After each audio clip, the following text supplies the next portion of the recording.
Hay que practicar. Ya. Busquen Romanos capítulo 1. Vamos para allá. Busquen Romanos capítulo 1. Acuérdense de lo que vimos ayer. ¿Alguna consulta, alguna duda sobre lo que vimos ayer? ¿Quedaron claros? No es necesario que hayan quedado con todo hasta la última coma claro, pero que hayan entendido la idea general de lo que se trataba, ¿no es cierto? Ustedes pues con más experiencia, van adquiriendo más madurez en esto y van madurando el mensaje. Ok, entonces acuérdense que del versículo 1, Romanos 1, del versículo 1 al 7 hay una salutación, donde Pablo, ¿cierto?, saluda, se presenta, Pablo, siervo de Jesucristo, llamado a ser apóstol, etcétera, etcétera, y habla del que hemos sido llamados a caminar en santidad, distinto, apartado, ¿no es cierto?, para obediencia, dice. Y después del versículo 8 al 15, Pablo manifiesta su deseo de viajar, de encontrarse con los hermanos que están en Roma. ¿Ya? Dijimos que un dato que quería aclararles, que él tenía planes de ir a España. Y Roma le quedaba por la ruta, de pasadita.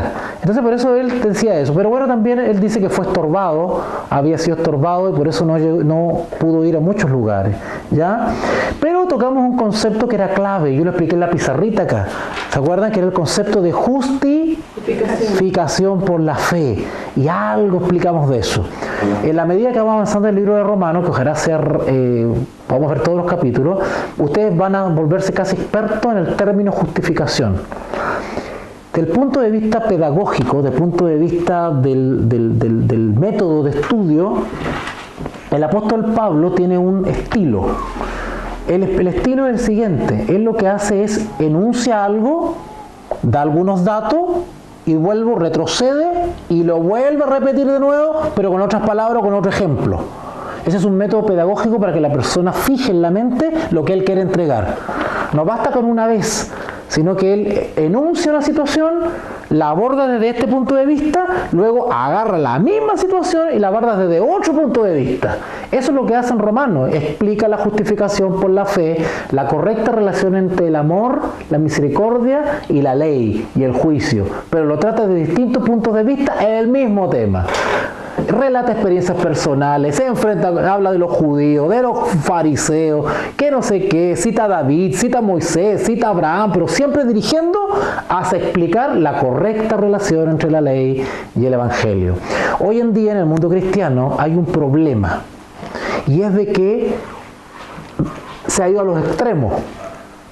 O solo gracia, ¿no es cierto?, y rechazan la ley. Pablo no hace eso. Pablo lo que hace es explicar una armonía entre las dos. ¿Cuál es el rol de la ley y cuál es el rol de la gracia? Y él explica eso.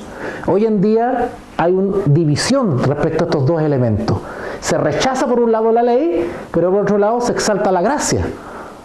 Y sin embargo, se dice estar en la gracia violando la ley. ¿Por qué? Porque se la ignora. Y la ley dijimos que era simplemente un espejo que retrata o apunta o describe mi condición espiritual. Es un referente moral, de conducta, de principio. ¿Vale? La ley es un parámetro ético, moral para mi vida. ¿Ok? Perfecto. Entonces vamos a continuar ahora. Ahora lo que dice Pablo en el versículo... vamos a ver repaso. El versículo 16 dice lo siguiente. Pablo comenzó a ser menospreciado por sus compañeros fariseos, era menospreciado por los judaizantes, muchos gentiles también, de hecho lo perseguían a Pablo. Pero Pablo decía acá, no me avergüenzo, decía el 16, porque no me avergüenzo del evangelio, porque es poder de Dios para salvación. ¿Por qué dice poder? ¿Poder para qué dice ahí? Para salvación. ¿Pero en qué sentido es poder para salvación? ¿Qué tipo de poder actúa en mí y qué es para salvación? ¿Qué tipo de poder? ¿Cómo actúa ese poder? ¿Qué efecto tiene ese poder en mí que es para salvación? El poder de la transformación. Dios nos otorga poder para ayudarnos en la transformación.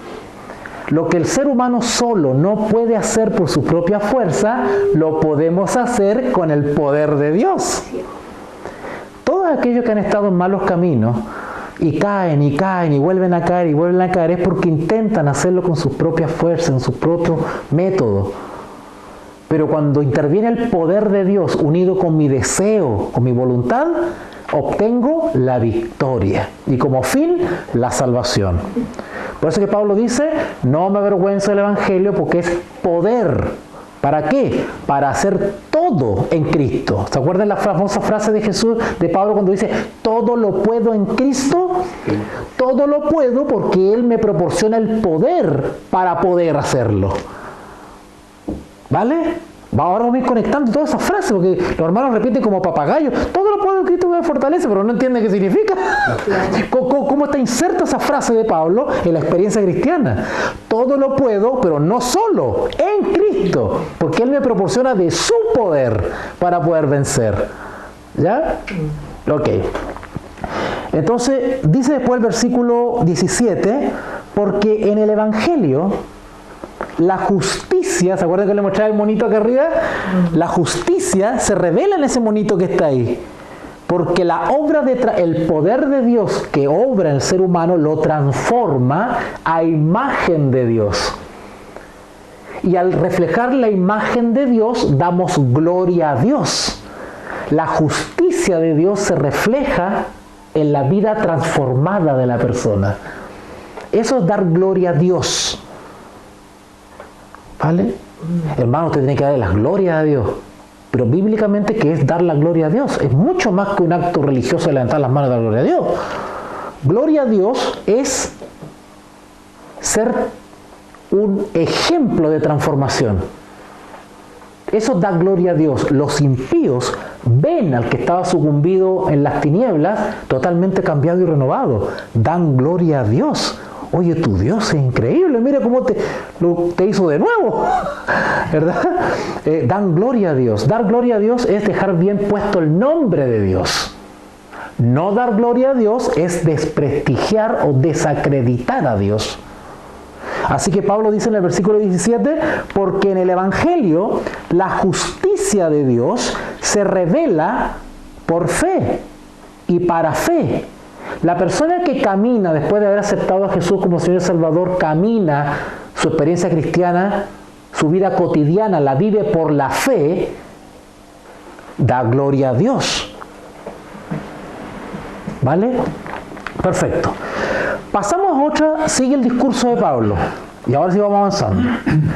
Pablo se refiere a algo tremendo, porque para poder experimentar la gloria de Dios, primero tengo que reconocer mi condición. Para poder ser justificado o perdonado, tiene que haber primero una experiencia de compunción. Primero lo que tengo que hacer yo es reconocer mi condición, que soy pecador, soy débil, soy finito, soy un trapo, en mí no hay nada bueno, que yo por mí mismo no puedo vencer, necesito el poder de otro para poder vencer. El poder de Dios, que es para salvación, que actúa en mí, es el que me da la victoria sobre mis debilidades o mi naturaleza caída. Por naturaleza, los seres humanos tienden a lo malo. Es como, no sé, es como una estaca, un mono porfiado, ¿verdad? Si nosotros no lo acomodamos, vuelve otra vez a ponerse chueco. O sea, necesita el poder de Dios para mantenerse en el carril. Nos separamos de Dios, de la vid verdadera, el pámpano vuelve otra vez a enchuecarse. Porque naturalmente tendemos a ser rebeldes a Dios. ¿Vale? Por eso que los hermanos a veces hablan y dicen, no, yo antes sí estaba con todas las ganas, ahora estoy un poco débil, ¿cierto? Ya no tengo el primer amor. Ya no tengo el primer amor, dicen, ¿no es cierto? Claro, porque ha habido un problema ahí. Hay una desconexión, ¿ya?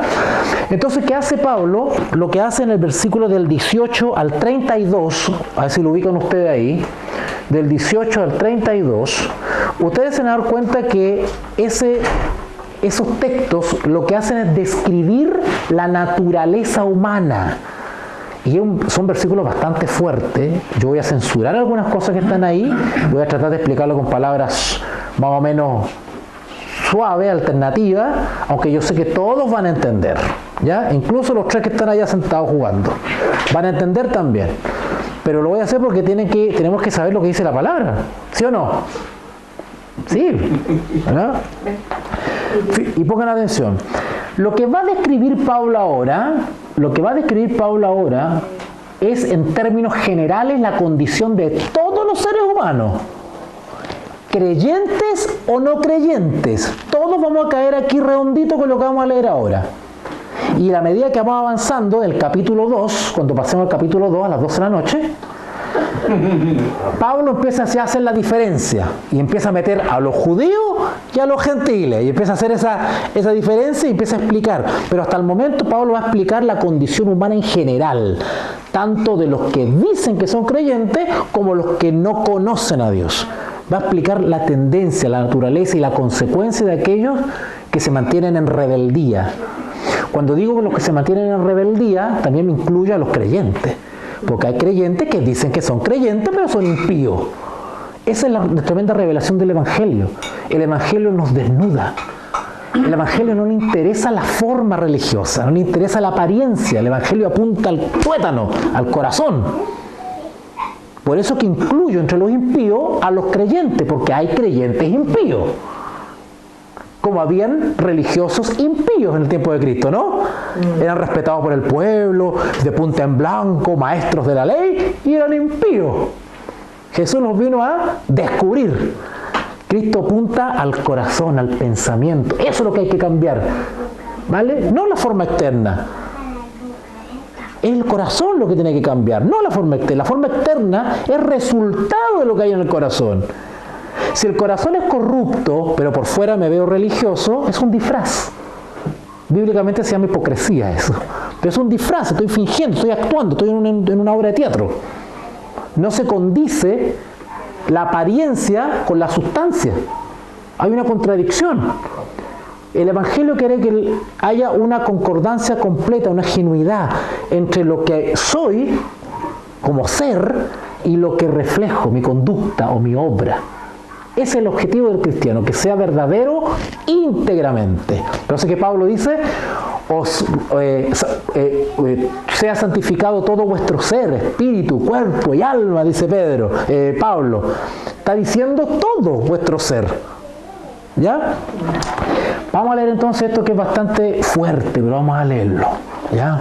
No se vayan a asustar, ¿eh? Por favor, no vayan a soñar a la noche después. Porque la ira de Dios... ya empezamos.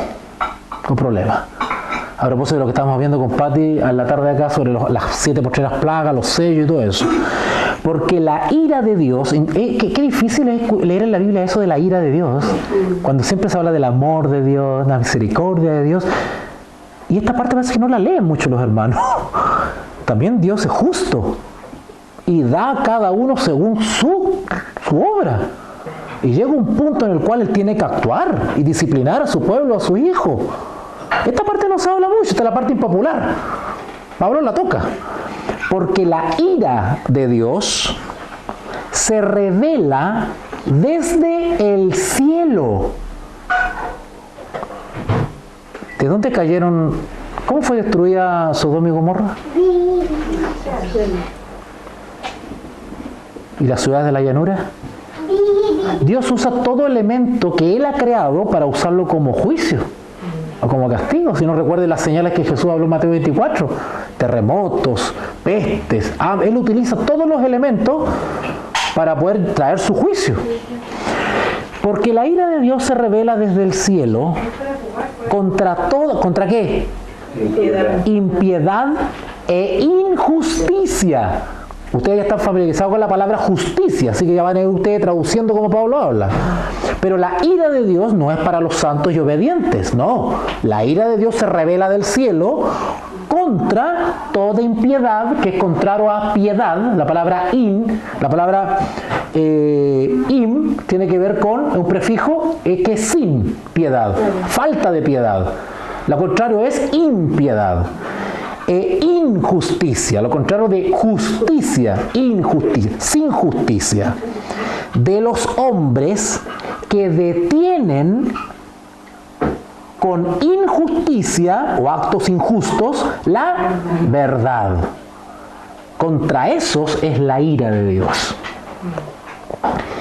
Porque lo que de Dios se conoce les es manifiesto. Está hablando de estos que están en injusticia, de eso está hablando. Porque lo que de Dios se conoce les es manifiesto, es evidente.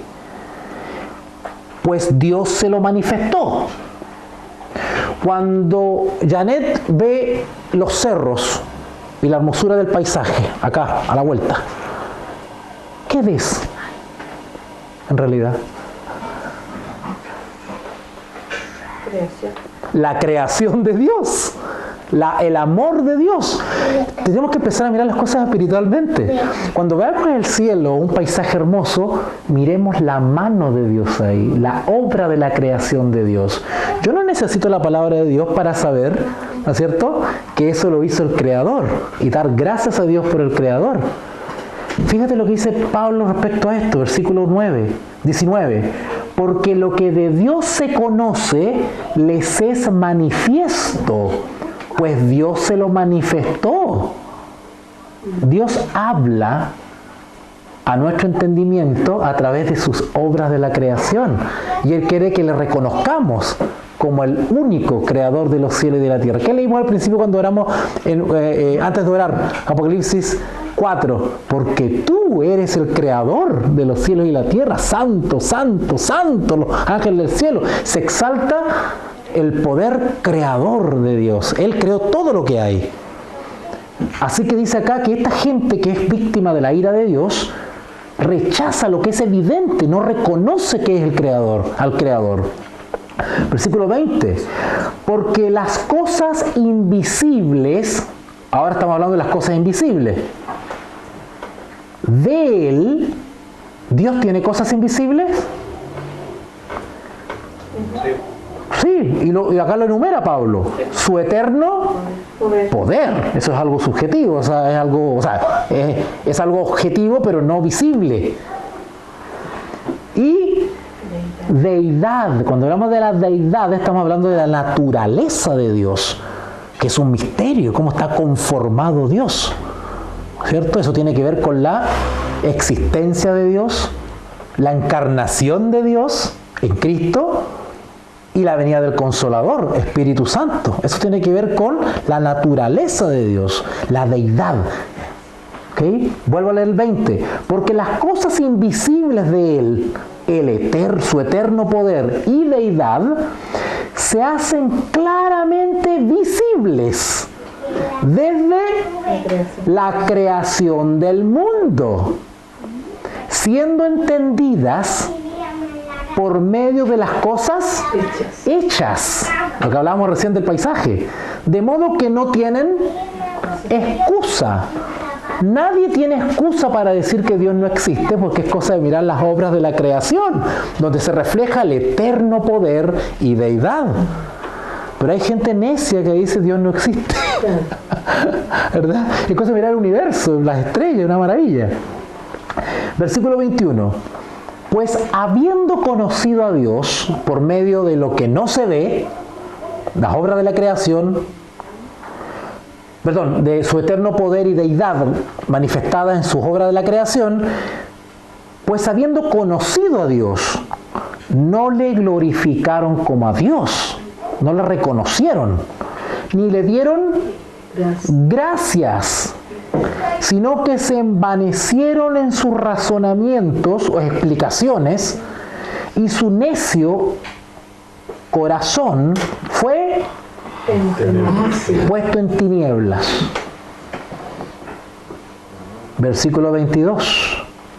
Eso, entre paréntesis, eso le pasa a aquellos que rechazan y rechazan y rechazan los llamados de Dios. Quedan al final en tinieblas. Lo que decías tú delante de cuando hablábamos de la... Bueno, esos textos los vamos a ver aquí ahora. ¿Han escuchado ustedes el famoso texto que dice: la ofensa contra el Espíritu Santo, el pecado imperdonable. ¿Han escuchado de eso? ¿El pecado imperdonable? ¿Saben cuál es el pecado imperdonable o no? Claro. Luca, ¿cuál es? Ah, pensé que sabía, que me miraste con una cara que sabías. La blasfemia. ¿Cuál es la blasfemia contra el Espíritu Santo? No creo. El pecado no. Por ahí va, caliente, caliente. Otorgarle el poder, como habíamos visto la otra vez, otorgarle a Satanás lo que es de Dios, algo así, o No, frío. Pueden pasar a poner nota. ¿ah? No, en el fondo no reconocer a Dios a través de la Frío. Ok, se lo pido clarito nomás. Rápido, porque tengo que ganar tiempo. El pecado imperdonable consiste en el constante rechazo al Espíritu Santo. La constante resistencia a escuchar la voz de Dios, a nuestra conciencia del Espíritu Santo, es ofender al Espíritu Santo. Constantemente Dios usa distintos métodos para llamarnos a sus caminos. El constante rechazo a eso es ofender al Espíritu Santo, porque lo ignoramos. Estamos ignorando la invitación del Espíritu Santo. ¿Cuál va a ser la consecuencia de eso? Que el Espíritu Santo no insiste más, comienza a alejarse de esa persona. Y esa persona es abandonada en sus propios caminos y en sus propios deseos. Lo vamos a seguir leyendo ahora. ¿Vale? Versículo, ¿dónde quedé? 22. Sigue hablando de este tipo de personas. Profesando ser sabios, se hicieron necios y cambiaron la gloria del Dios incorruptible en semejanza de imagen de hombre corruptible. Es decir, ellos rebajan a Dios al nivel de lo corruptible. Dios no es corruptible, no se corrompe, no se vicia, no tiene fecha de vencimiento, no caduca, es eterno y perfecto. Pero los seres humanos hablan de Dios como si fuese algo común, sin respeto, sin cariño, sin reconocerlo. Es más, producen elementos terrenales y tangibles para decir que son cosas divinas. Rebajan la grandeza de Dios a una estatua. Rebajan la grandeza del Dios eterno, creador de los cielos y de la tierra, ¿no es cierto?, a un elemento, un símbolo, un santo, un Dios. un animal. Hay culturas que tienen cientos de dioses. La hindú tienen miles de dioses y dicen que esos son divinos y tienen poder, rebajan la divinidad, el eterno poder y la deidad. Entonces voluntariamente caen en sus razonamientos y rebajan la gloria de Dios, comparándola con la gloria de los hombres, pretendiendo que un Santo Tomás, ¿no es cierto?, que un San Expedito está al mismo nivel del Dios creador. Rebajan la gloria de Dios. Vuelvo a leer otra vez. Versículo 21. Pues habiendo conocido a Dios, no le glorificaron como a Dios, ni le dieron gracias. La gente le da gracias a otras cosas. Como alguien me contaba por acá, le dan gracias al universo, gracias a no sé qué, al destino, gracias a la Virgen del Carmen. Todos elementos humanos corruptibles. No le glorificaron como a Dios ni le dieron gracias, sino que se envanecieron en sus razonamientos y su necio corazón fue entenebrecido. Profesando ser sabios, se hicieron necios y cambiaron la gloria del Dios incorruptible en semejanza de imagen de hombre corruptible, de aves, de cuadrúpedos y de reptiles. ¿Por qué dice eso? Claro, Pablo da un ejemplo en su momento, cuáles eran las deidades predominantes en el tiempo de Pablo. ¿Se acuerdan que le hice la cronología acá? Y le dije que Pablo había escrito Romanos por ahí por el 58. Bueno, había bien muchas culturas que tenían dioses también. Roma, Egipto, y habían culturas que confeccionaban estatuas mitad hombre, mitad animal. ¿Han visto eso de las culturas en los libros de historia? Como los centauros. Como los centauros, ¿no es cierto? Animales fantásticos. Sí. Ustedes ven los hindúes hoy día y tienen, por ejemplo, un cuerpo de hombre con cabeza de elefante. ¿Han visto esos dioses? ¿Ah? Brahma, Krishna, todos esos dioses con 6 brazos. En India reverencian a los ratones. Sí, hay un templo de ratones. ¿Quién ha visto Luisito? Luisito viaja. Sí. Luisito cuando fue a India, ¿no estaba lleno de ratones? Sí. ¿Serpientes? Cuando ven un ratón blanco, dicen que es un dios y lo alaban. Ajá. ¿O no? ¿Sí estoy mintiendo o no? Entonces esas religiones rebajan a nuestro Dios creador de los cielos y de la tierra a la figura de cosas corruptibles, asquerosas incluso. Por ahí hay una cuestión que se llama Kama Sutra, también tiene que ver con una cuestión de espiritual, supuestamente, que tiene que ver con la sexualidad. En fin, una serie de corrupciones. Los egipcios tenían a Horus, Apis, Ra, al dios Sol. Todos esos dioses, ¿ya? Los romanos exaltaban a los guerreros. Cuando un emperador o un general romano ganaba una guerra, una gran batalla, le rendían pleitesía y culto, le hacían un arco. Y las tropas romanas pasaban por ese arco, y el arco lo tallaban en honor a ese emperador, a ese general, Tito, Constantino. Le hacían estatuas a los guerreros que eran... Es más, los romanos, y voy a salir un poquitito, porque quiero explicar un poquito de cultura. Los romanos exaltaban tanto a sus héroes nacionales, a sus generales, a sus guerreros, que ellos le dedicaban días de la semana a esos guerreros. Ponte tú, el 7 de septiembre dedicado al guerrero Licio. Y de ahí el origen del santoral. Ya, sigamos entonces. Entonces ellos exaltaban esas cosas. Versículo 23 otra vez. Y cambiaron la gloria del Dios incorruptible en semejanza de imagen de hombre corruptible, de aves, de cuadrúpedos y de reptiles. Entre paréntesis, esto no es nuevo, no es lo que está diciendo Pablo justo en ese tiempo. Estamos hablando del siglo I. El rebajar la deidad a figuras terrenales y corruptibles de animales, eso viene desde Caldea, desde antes de Babilonia. El famoso dios Baal, ¿cómo se representaba? ¿Era un toro? Era un toro, adoraban un toro. ¿Se imaginan ustedes adorar un toro? En la India lo hacen, y hasta los toros vivos.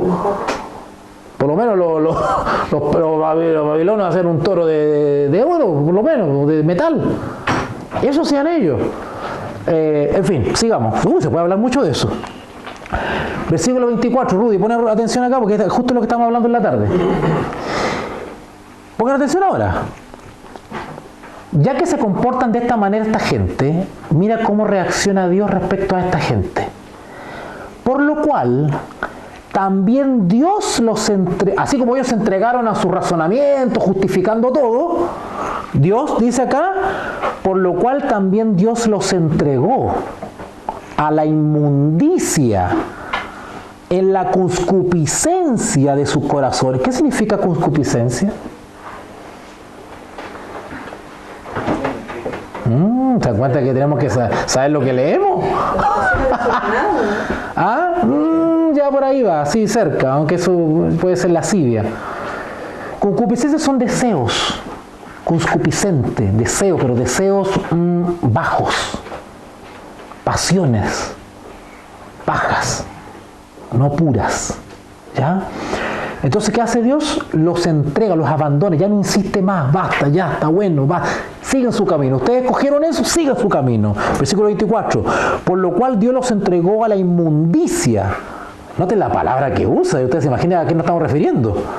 En la concupiscencia de sus corazones, eso quiere decir los deseos del corazón, la intención. De modo, ¿cómo será que cayeron bajo en esas concupiscencias? Que dice que deshonraron entre sí estas personas sus propios cuerpos. O sea, el cuerpo que Dios, que es producto de la creación de Dios, lo usaban para cosas inmundas. No digo más. Versículo 25. Ya que cambiaron la verdad de Dios, y acá alude al Génesis, varón y hembra los creó Dios. Esta gente, mediante sus razonamientos, cambiaron ese orden y le dieron otra explicación, deshonrando a Dios. En sus propios cuerpos deshonraban a Dios. ¿Se acuerdan cómo se daba gloria a Dios? Lo expliqué, ¿cierto? Pero esto al contrario, deshonran a Dios con su conducta inmunda. En cambio, el Hijo de Dios, que es justificado, da gloria a Dios con la obediencia.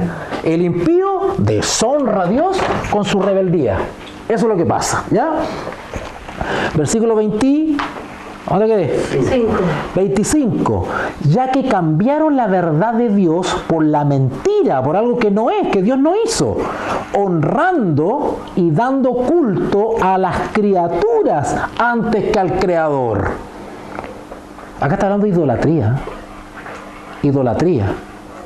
Así que cuidado con los cantantes famosos, con el Colo-Colo, con la tonterita. Todo eso es idolatría. Yo no me puedo, por eso hablamos el otro día en la mesa, yo no me puedo apasionar con cosas de la tierra. No, yo soy de Colo-Colo, pero no voy a cuchillar al de la Chile. ¿Qué es eso? ¿Hasta dónde me embarga la pasión por esas cosas terrenales que llego a matar a otro porque es de otro equipo? Esas son las pasiones humanas. Bueno, esta gente es abandonada a esas pasiones. Se las ganan. Los superan. Versículo 25. Ya que cambiaron la verdad de Dios por la mentira, honrando y dando culto a las criaturas antes que al Creador. Nota que al Creador hay que darle honra. Nota que al Creador hay que darle honra. Esta gente no le da honra al Creador. Interesante que Dios en la creación instituyó un día para reconocerlo como el creador de los cielos y de la tierra, porque en 6 días Jehová hizo los cielos y la tierra, y en el séptimo lo reposó y lo santificó y lo bendijo. Y Dios instituyó un día de reposo para honrarlo y reconocerlo como creador de los cielos y de la tierra. Y sin embargo el ser humano ha cambiado la verdad de Dios por la mentira. Interesante. Interesante para dónde estamos yendo. Versículo 26. La última parte del 25. Al Creador, coma, el cual es bendito por los siglos. Amén. ¿Cómo le ha ardido el corazón a Pablo cuando hablaba de estas cosas? Por esto, segunda vez, lee el versículo 24, perdón, el 24. Por lo cual también Dios, ¿qué? Los entregó. Versículo 26. Por esto también, ¿qué? Los entregó. Dios los entregó. ¿A qué los entregó? A sus pasiones. Ya sigan con sus tonteras. A pasiones vergonzosas. Interesante, me dijo inmunda, concupiscencia, ahora pasiones vergonzosas. Esta gente sigue una conducta que es sin vergüenza. No tienen vergüenza de esa conducta, no les da pudor. Por eso que acá dice inmundicia, concupiscencia, ahora dice pasiones vergonzosas, o sea, no les da vergüenza. Son descarados, no tienen pudor. No tienen respeto por su propio cuerpo. Por esto Dios los entrega pasiones vergonzosas, pues aún sus mujeres cambiaron el uso natural. Es decir, hace referencia a la creación. El uso natural con que Dios las creó. ¿Para qué? Por el que es contra la naturaleza. Su ser lo ocupan en contra de lo que Dios, para que Dios lo hizo. Se salen del rol, del camino, de la práctica, para que Dios las creó. Todo lo que Dios creó con un propósito, ellos lo cambian y lo usan para otra cosa. A buen entendedor, pocas palabras. Por eso Dios los entregó a pasiones vergonzosas, pues aún sus mujeres cambiaron el uso natural porque es contra naturaleza. De igual manera los varones dejando el uso natural, otra vez la palabra natural, de la mujer, se encendieron en su lascivia. Esos son deseos sexuales desordenados, pervertidos. La palabra pervertido tiene que ver con una desviación de lo que es el camino correcto. Tú te desvías, te sales del curso natural, te desvías. Y pervertir es cambiar, trocar. Pervertir, torcer. ¿Vale? Torcer. Versículo 27, de igual modo también los hombres, dejando el uso natural de la mujer, se encendieron en su lascivia unos con otros, cometiendo hechos vergonzosos, hombres con hombres, y recibiendo en sí mismo la retribución a su práctica. La paga del pecado es muerte. Las personas que se apartan o son abandonadas en sus pasiones simplemente cosechan las consecuencias de su conducta. ¿Y Satanás cómo ha engañado a la gente? Hasta festivales hacen. Hasta festivales, dando la imagen que es un carnaval. Con comparsa y con colores de arcoíris y lo pinta bonito. Pero ¿qué dice la Biblia? Dice acá, cometiendo hechos vergonzosos hombres con hombres, recibiendo como consecuencia de sus conductas en sí mismo la retribución debida a su extravío. Enfermedades, todo lo que ustedes saben. Versículo 28. Y como ellos no aprobaron tener en cuenta a Dios, lo ignoran, Dios, ¿qué dice de nuevo? Tercera vez, los entregó a una mente. Interesante que por ahí nace el mal. El mal nace en la mente. Tenemos naturaleza caída, pero se planea, se urge el mal en la mente. Una mente reprobada para hacer cosas que no convienen, estando atestados de toda injusticia, fornicación, perversidad, avaricia, maldad, llenos de envidia, homicidios, contiendas, engaños y malignidades, murmuradores, detractores, aborrecedores de Dios, injuriosos, soberbios, altivos, inventores de males, desobedientes a los padres, necios, desleales, sin afecto natural, implacables, sin misericordia. Puras características de lo que no tienen que tener los hijos de Dios. Frutos de la carne. Versículo 32. Quienes habiendo entendido el juicio de Dios, que los que practican tales cosas son dignos de muerte, porque es el resultado del pecado, no solo las hacen, sino que también se complacen, son cómplices con los que las practican. O sea, no solamente aquí caben los que la practican, sino los que la fomentan o facilitan. Son cómplices. Por eso nosotros tenemos que ser como la brújula al polo. El cristiano se diferencia. Porque si no hacemos cómplices, nosotros no podemos quedar callados cuando vemos una injusticia. Porque el silencio otorga, dice por ahí, nos hacemos cómplices. ¿Vale? Vamos con el capítulo 1 entonces, porque la cosa se pone buena respecto a la justificación por la fe. Y sigue diciendo Pablo ahora respecto al justo juicio de Dios. Nota que no, habla siempre del justo. Cuando hablamos de la ira de Dios que se revela desde el cielo, claro, estamos hablando de una característica del carácter de Dios que es desconocida, que Dios se enoje cuando Dios es amor. Suena un poco raro, ¿vale? Pero toda desobediencia tiene una consecuencia, lo dice la Escritura. Y ahora dice así, por lo cual, ese de por lo cual es como, en conclusión, después de todo lo que hablé, por lo cual eres inexcusable, no tienes excusa. Es como que hablamos el otro día ¿Te acuerdas, Patricio, el tema de la ley? El que conoce la ley no tiene excusa para violarla. Es responsabilidad del que la violó, si la ley es conocida por todos, ¿no? ¿Qué vas a alegar de justificación en tu contra si la ley es conocida? Está clarita la ley. Eres inexcusable, oh hombre, quien quiera que seas tú que juzgas, pues en lo que juzgas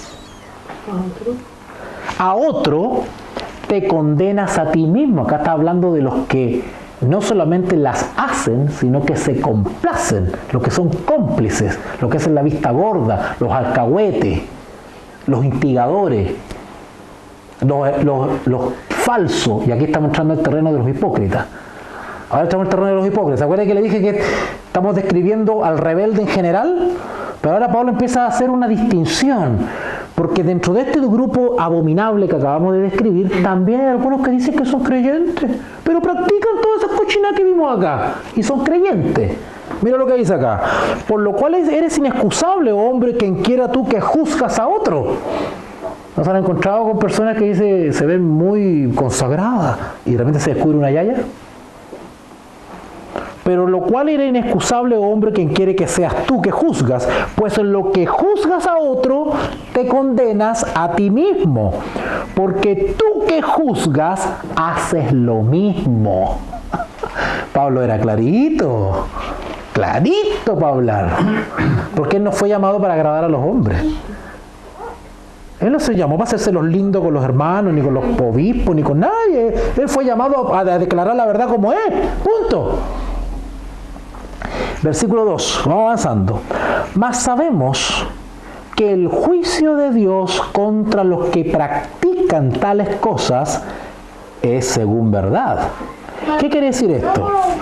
Mas sabemos que el juicio de Dios, cuando habla acá en el contexto de juicio de Dios está hablando de una decisión condenatoria.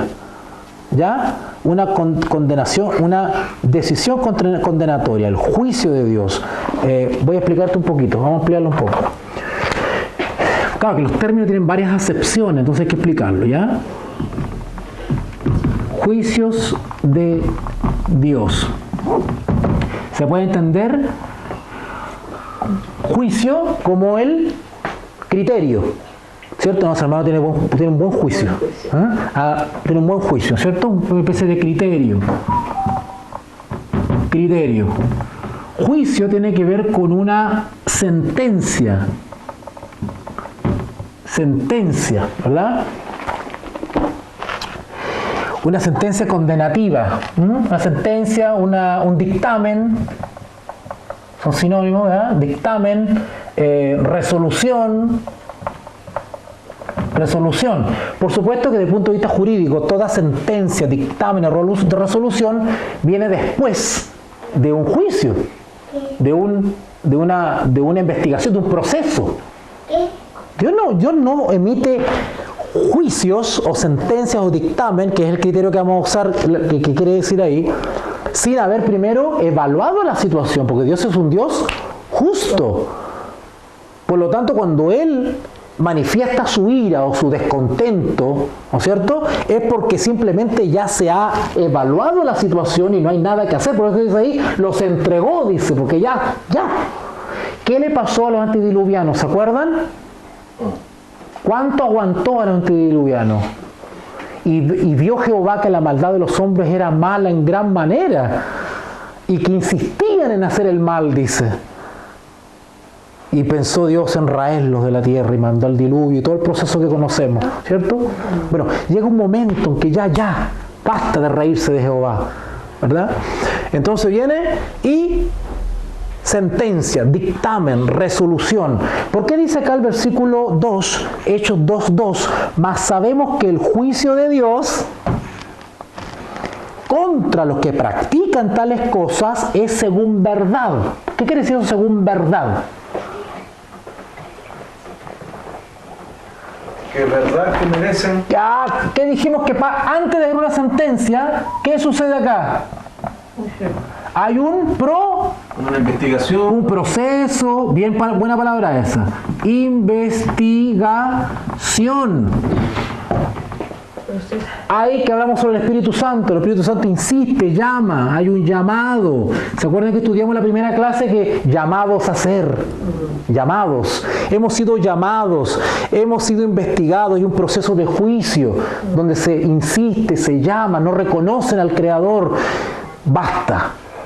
Dios los entrega simplemente a lo que ellos escogieron.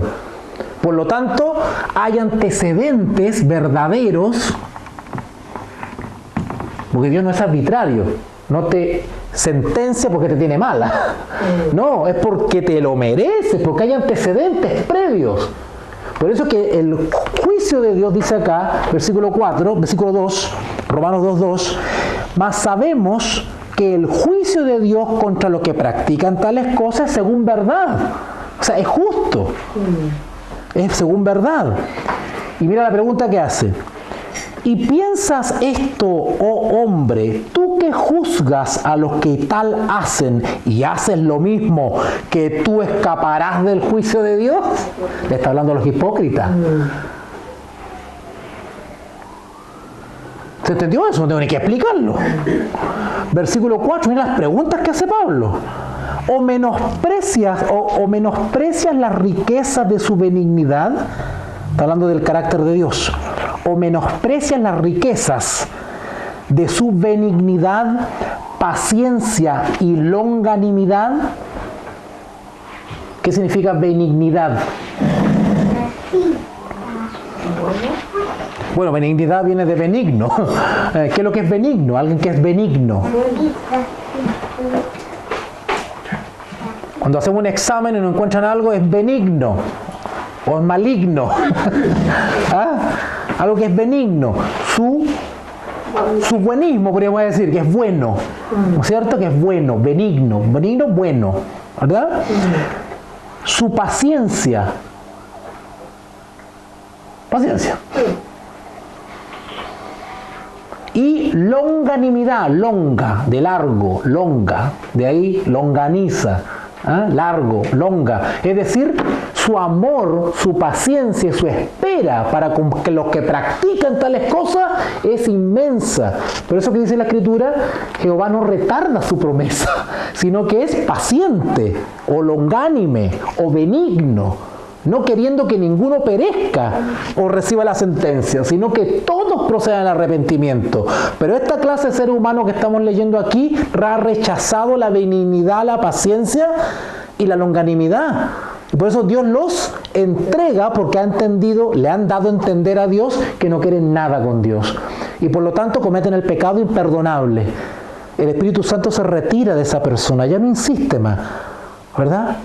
Y esa persona queda a la suerte de ellas, ¿no? En espera la retribución de la sentencia. ¿Ok? Seguimos leyendo entonces el versículo 5. Pero, versículo 4 otra vez. O menosprecia la riqueza de su benignidad, paciencia y longanimidad, ignorando su benignidad que te guía, ¿qué?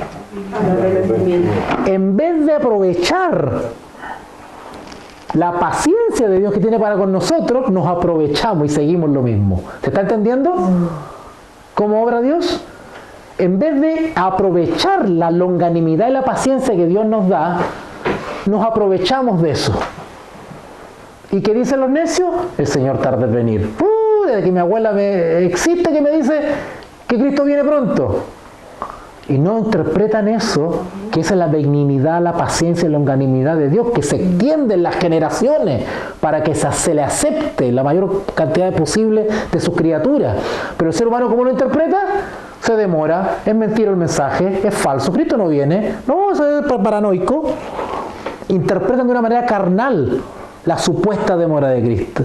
Pero acá dice su paciencia y longanimidad. ¿Para qué Él es longánime? ¿Por qué Él tiene paciencia? ¿Qué nos está dando oportunidad? ¿Para qué? Para arrepentirnos de todo corazón. Eso es lo que dice acá en el versículo. Se me está haciendo tiro la Biblia. Dice, o menosprezáis, versículo 4, o menosprezáis las riquezas de su benignidad, paciencia, longanimidad, ignorando su benignidad que te guía al arrepentimiento. Es decir, su longanimidad o paciencia debería estimularnos, al contrario, estimularnos a acercarnos a Él antes que sea tarde. Versículo 5, y acá viene el pecado imperdonable. Pero por tu dureza y por tu corazón no arrepentido, ¿qué más dice? Sí. Atesoras o acumulas para ti mismo ira para el día de la ira y de la revelación del justo, otra vez, juicio de Dios. No haber excusa después, porque te esperó, te llamó, usó la hermanita, usó la hermanita, se te invitó y te hiciste el lindo. No tienes excusa después. De hecho, la profecía dice que irán de errante buscando palabra de Dios de mar a mar y ya no habrá oportunidad, porque el pueblo de Dios estará replegado en las montañas esperando a Cristo. Versículo: y el cual Dios pagará a cada uno conforme a sus obras. Vida eterna a los que ¿qué? Perseverancia. ¿Se dan cuenta que la vida cristiana es una vida de perseverancia? No hay algo así como la salvación instantánea que hablan algunos. Hay que perseverar hasta el fin, dice Jesús. En la vida cristiana hay que perseverar, porque puedo caer, puedo apostatar, me puedo ir del lado de aquellos que menosprecian la gracia de Dios. Yo tengo que hacer firme mi profesión y mi decisión como cristiano y avanzar hasta obtener la corona de la vida. Hay que perseverar, porque la puedo perder. Versículo 7. Vida eterna. Mira qué lindo el premio que nos tiene el Señor. A los que perseverando en bien hacer, buscan gloria y honra e inmortalidad. Eso es lo que buscamos nosotros. Pero ira, versículo 8, y enojo a los que son contenciosos o disputadores, también puede decir, y no obedecen a la verdad, sino que obedecen la injusticia, tribulación y angustia sobre todo ser humano que hace lo malo, al judío primeramente y también al griego. ¿Se acuerdan que habíamos explicado eso? ¿Por qué dice al judío primeramente? ¿Se acuerdan que le dimos una explicación a eso? Bueno, tiene dos explicaciones. Yo les di una sola. ¿Cuál fue la primera explicación que les di? ¿Se acuerdan los alumnos? Si no me contestan, mañana tomo el bus. Será porque a ese pueblo él vino. Exactamente, porque Dios escogió por su misericordia a ese pueblo entregarles la verdad para que difundieran, y fallaron. La segunda causa por la cual el judío primeramente es que como tienen la mayor cantidad de luz, son responsables por esa luz y se le va a pedir cuenta. Claro. ¿Han leído ustedes la parábola del que recibió ¿cuánto era? Los talentos? Y después se le pidió cuenta por cómo invirtieron los talentos. Lo mismo va a ser, van a ser pesados la iglesia va a ser pesada en balanza, ¿vale? Por eso, porque son responsables por la luz que tienen. Por eso que nosotros, mientras más luz de la palabra de Dios tenemos, mayor entendimiento, somos responsables de esa luz. Primero, vivir de acuerdo a esa luz, y segundo, enseñarla a otros. ¿Ok? Como le digo hoy día, que somos mayordomos. Somos administradores de los bienes que Dios nos ha dado, tanto materiales como espirituales. ¿Ya? Versículo 10. Pero gloria, honra y paz a los que hacen lo bueno, al judío primeramente y también al griego gentil. Porque no hay acepción de personas para con Dios. Seas judío, griego, árabe o lo que sea, vas a ser juzgado por la misma vara o la misma ley, el mismo código se te va a aplicar. Pregunta: hay un principio en la ley chilena que hoy por hoy no se respeta mucho, pero en teoría existe el principio de igualdad ante la ley, ¿cierto? Hablan de igualdad. Bueno, eso se ve en la igualdad ante la ley. Aunque hay algunos sectores políticos que no lo entienden así. Pero racionalmente hablando y jurídicamente hablando, cuando hablamos de igualdad ante la ley, estamos hablando que si él se pasa la luz roja, se le aplica la ley. ¿Qué nacionalidad eres tú? Chileno. Chileno. Pero resulta que yo soy venezolano. Y acá en Chile también me pasó la roja. ¿Me tienen que aplicar la misma ley que le aplicaron a él? Correcto. Correcto, porque no hay diferencia entre el chileno y el venezolano. Estás violando la misma ley. Esa es igualdad ante la ley. No hay acepción de persona. No es que la pena es menos porque él es chileno y la pena es más dura porque soy venezolano. ¿Te das cuenta? En el tema espiritual, de igual manera, el judío, como el griego y como el árabe, como el que venga, van a ser juzgados por la misma ley, que es la ley de amor de Dios, sus 10 mandamientos, su ley moral de conducta, ¿vale? Pero, ¿qué pasa con las personas que no conocen la ley? Porque todos los que, versículo 12, estoy hablando de la ley de Dios, todos los que no conocen los principios morales de Dios, ¿ya? Porque todos los que sin ley han pecado, eso de sin ley es sin conocimiento de la ley. Porque todos los que sin ley han pecado, sin ley también perecerán. ¿Vale? ¿Qué quiere decir eso? Pregunte. Ejemplo. Ya, la Sole resulta que nunca se enteró en su vida que había una ley que decía que se podía hacer fogata en las playas. Por lo tanto, ella nunca pudo hacer una fogata en la playa porque no sabía que estaba autorizado. Y resulta que Sole llega un día y fallece. ¿Vale? ¿Practicaste la fogata en la playa? No. ¿Moriste sin practicar la fogata en la playa? Murió sin conocer la ley. Porque todos los que sin ley han pecado, sin ley también perecerán. Obvio. Y todos los que bajo la ley han pecado, eso de bajo la ley es bajo el conocimiento de la ley, o bajo, ¿no es cierto?, la presencia de la ley, o el dominio de la ley, o bajo la jurisdicción de la ley. Y todos los que bajo la ley han pecado, por la ley serán juzgados.